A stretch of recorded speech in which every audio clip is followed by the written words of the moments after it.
Welcome to Try Your Hand. I'm Brenda and I work in the teen department. Today we are going to be making these little rope baskets. Why don't we get started with the supplies that you'll need. In your kit you'll have a large needle, about 9 feet in macrame rope, and some waxed thread. You were able to choose what color you wanted. I chose purple. So now that we've gone through all the supplies, we can now get started. First thing that you'll do is to take a long piece of thread, long enough where you don't have to rethread the needle again particularly soon, but not too long where it's longer than your one arm. So I cut a piece of thread and then I thread my needle with it. So I take one of those ends and I stick it into the eye of the needle, which is that little hole at the blunt end. Now that we have the needle prepped, we can lay that to the side and pick up our macrame cord. So we want to pick one end of our macrame cord to have as the beginning or the center of our basket. I twisted the ends to make sure that it was nice and tight, and we do need to make a knot with the wax thread so that it's nicely threaded into the macrame cord. So what I did was I inserted my needle at one of the ends of the macrame cord and pulled through until I had like about a centimeter length of wax thread left, and then I inserted the needle again and made a small loop. So I pulled until I left a small loop, then I inserted my needle into that loop and pulled through tightly to make sure that the thread was nicely knotted in with the macrame cord. Now that we've made a knot, what we're going to start to do is to essentially spiral the macrame cord. There is a little trick to this because it can become a little bit floppy if you don't. So what I did is that I twisted the macrame cord in the direction of its original twist just to make it a much tighter, stronger, sturdier length of cord. Then with it being held with my fingers so that the wrapping doesn't loosen, I want to then roll the end of the macrame cord in on itself. So I will continue to roll the end in and twisting the rope. Now, the reason that we're twisting the rope is because with the extra twist in it, the basket becomes a little bit more sturdy. So, as you can see in this example, I'm showing you the basket when I didn't twist it, and it's essentially a floppy basket, which is what you don't want. When I did do the twist, as you can see in this example, the basket itself was much more sturdy, a little harder to press together. So that's why you want to twist your macrame cord here. Now, with the twist, once you get frayed threads entirely wrapped in the rope, then we can start inserting our needle again. So I insert it through the center twice and I pull through, and you can see it makes a line there. Now then what I'm going to do is the same thing but around the whole circle there. These stitches help keep the macrame cord twisted and together. So you want to do these stitches in the direction of the long piece of the macrame cord. When you put in each stitch, you don't want the stitches to be very far away from each other, because the more rope you add and the bigger the spiral becomes, the spaces in between the threads become bigger. So you do want to go with only maybe a centimeter or so of a distance between your stitches. Once you have reached the point in the macrame cord where you were holding the macrame cord from untwisting the twist that you made into it, you now want to twist some more of the macrame cord and then start wrapping it around the stuff you've already stitched. Continue stitching in this way until you realize that you are now stitching into macrame cord that has the wax thread in it. Then pause, because that'll be a little bit different. Now that we're on our second row of rope, what we want to do is look at where our previous stitch was on the last row, and then you want to insert your needle under that stitch. You also want to catch just a little bit of the rope fibers to make it more secure. Now, if you keep doing this, the spaces between the stitches will get bigger. So if you start to notice that your stitches are a little too big, you can also then insert your needle like in between two stitches and pick up just some rope. That way you start to add stitches in where it gets bigger, and it'll make your basket much more sturdy. So you want to continue in this pattern until your disc, your little spiral, becomes around 4 inches wide. Then we will get to the next portion of our basket, the sides.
Okay, so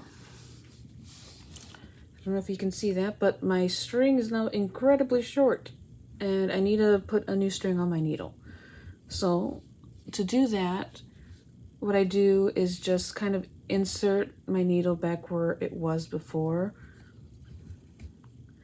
And then like right as it's, you see that loop?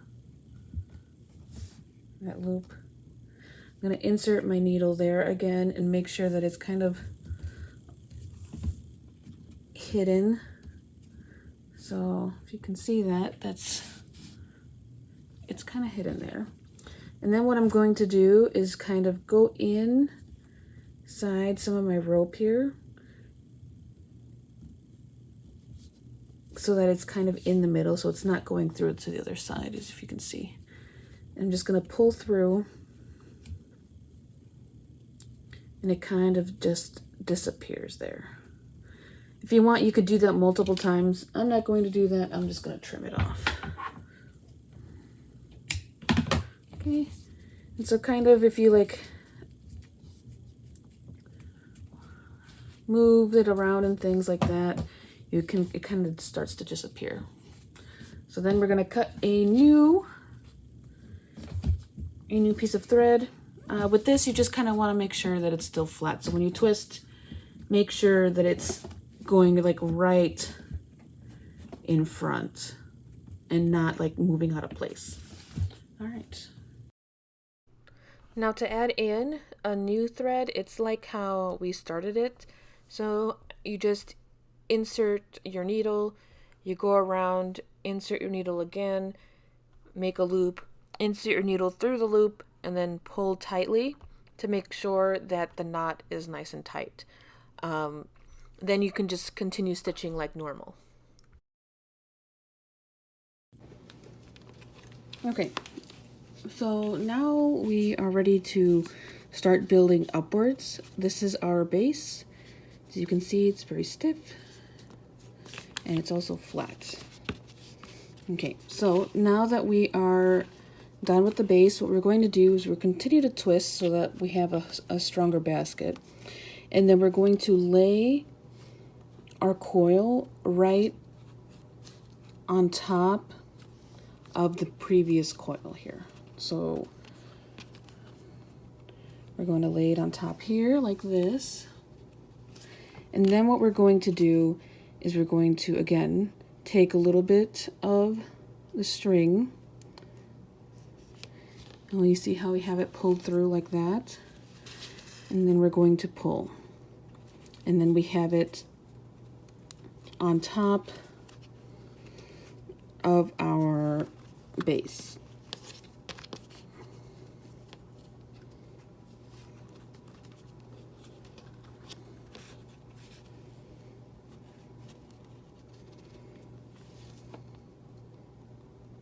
So then again, take it in and then pull through.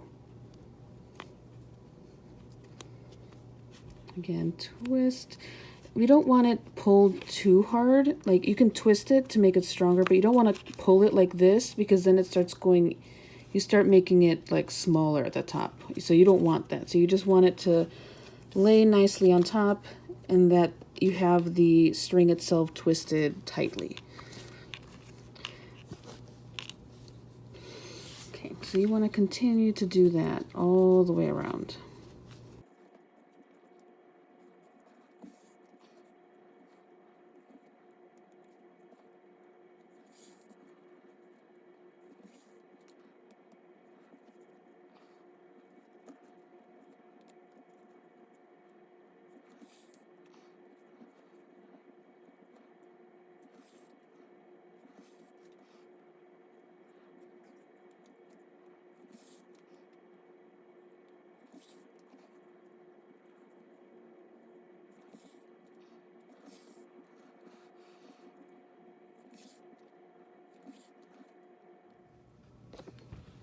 Okay, so I didn't want to sit here for a long period of time and finish this, but so I cut off the extra bit just to show you how to finish it off, because essentially what you do is the exact same thing over and over and over again.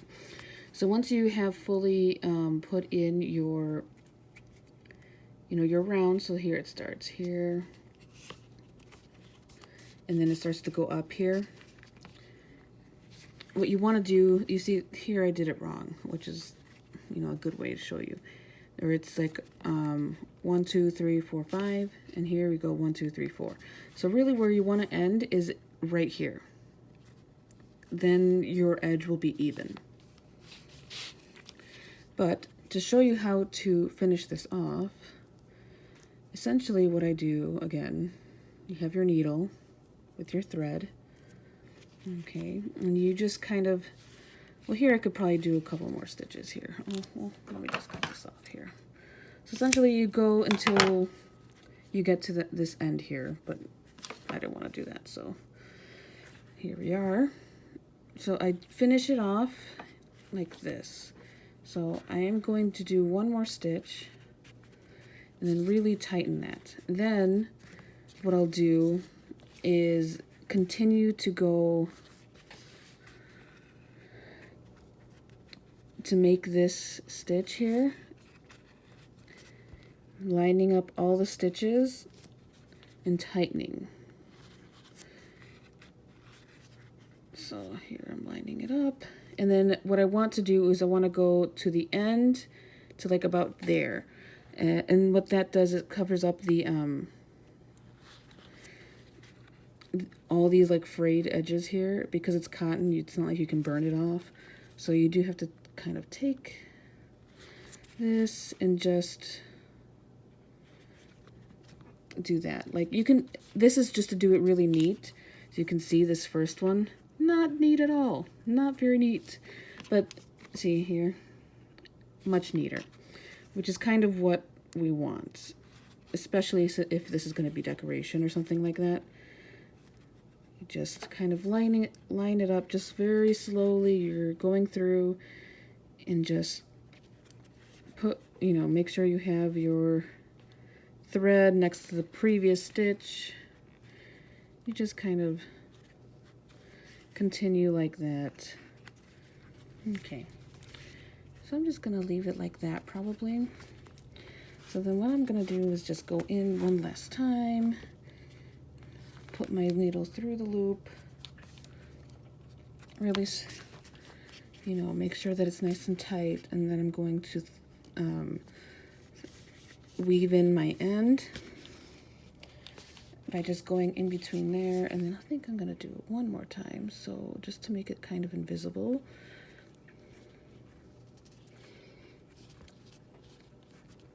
It is difficult here to press this in, but there we go. See, like that, and then cut it, and then you can just kind of trim these ends.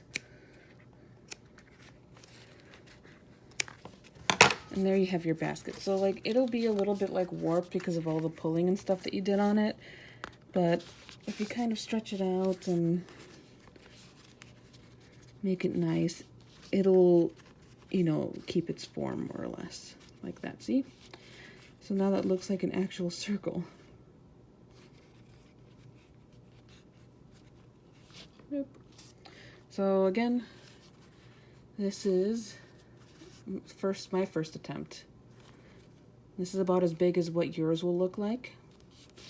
And then again, this one's floppy because I didn't twist the thing. This one is actually probably my favorite one, which is my attempt number 2, which turned out a little bit better than this one, but that's because I took my time.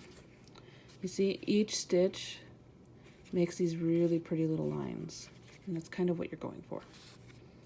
All right, so that is how you make these little baskets. I hope you guys had a lot of fun doing this basket project. If you want to know what we're doing for the next Try Our Hand, we are going to be painting a birdhouse. So if you're interested in that, don't forget to sign up. I should have the description or the link in the description. It's also on our calendar. All right, I'll see you guys next time. Bye.